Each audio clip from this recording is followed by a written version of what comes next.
Hi guys, I'm going to do a quick review of density. Density is how compact something is, or how much stuff there is in a certain amount of space. So for example, let's look at just these top two squares first, okay? These top two squares, they're about the same volume. Volume is how much space they take up. We can see that these two top squares take up the same amount of space, but they have different masses. Mass is how much stuff there is, how much stuff something is made of. So we can see that even though they have the same volume, they take up the same amount of space, this one on the right has more mass. So since it has more mass crammed into the same space, it's more compact and it's more dense. So I'm going to circle that one because it's the most dense. If we put both of these two cubes into some water, the most dense one is more likely to sink because things that are more dense sink, things that are less dense float. This one is more likely to float if it's less dense than water. Now let's look at the bottom two. Those bottom two have different volumes. They take up different amounts of space, but they have the exact same mass. They're made of the exact same amount of stuff.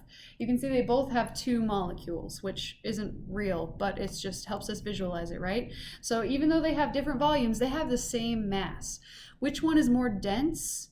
It's more compact. That would be this one, because even though it has the same mass, that same amount of mass is smashed into a smaller space. This is the same amount of mass, but it's spread out more, so it's less compact. It has less stuff in the same space. This one has more stuff, it has less stuff in a bigger space, so it's less compact. This one's more compact, so it's more dense, okay? So again, density is how much stuff there is in a certain space, or how compact something is, okay? I told you that things that are less dense float and things that are more dense sink. So check this out. I borrowed this from Mrs. Olson. The thing that is the most dense in this bottle would be the liquid at the bottom because it sank to the bottom. The thing that is the least dense is the liquid at the top. These are two different liquids. I can't remember exactly what they are, but they're two different liquids. And the least dense one is the one at the top. Now, what would you say about the density of the beads? Are they more or less dense than the liquid at the bottom?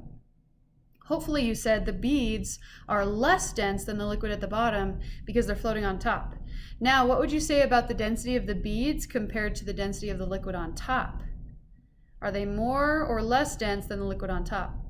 Hopefully you would say that the beads are more dense than the liquid on top because they sank below the liquid on top, okay? So the most dense things are at the bottom, the least dense things float to the top, and that happens all the time. For example, if you've ever taken a bottle of ketchup and you didn't shake it up, but you just started squirting it out, you probably got some really watery stuff, right? That's because the water is less dense than the tomato pulp. So the tomato pulp is more dense, it sinks to the bottom of the ketchup bottle. The water is less dense, so it floats to the top of the ketchup bottle. And if you forget to shake the ketchup, the least dense stuff, the water, is what squirts out of the ketchup bottle first, right? Okay, one more thing. We use numbers to measure density.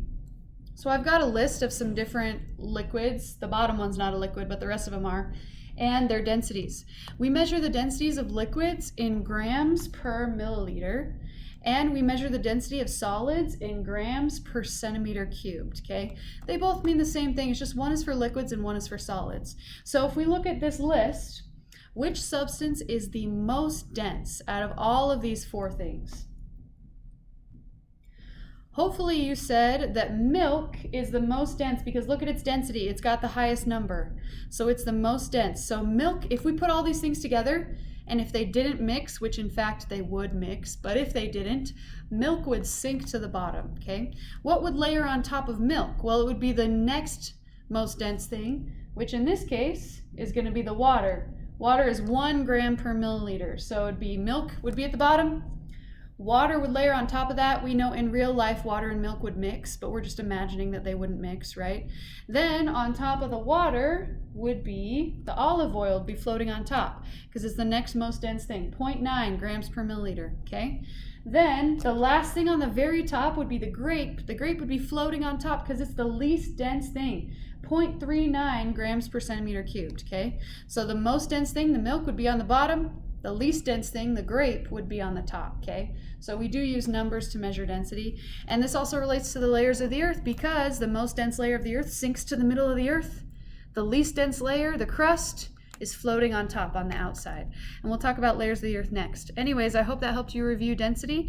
Ask your teacher if you have any more questions.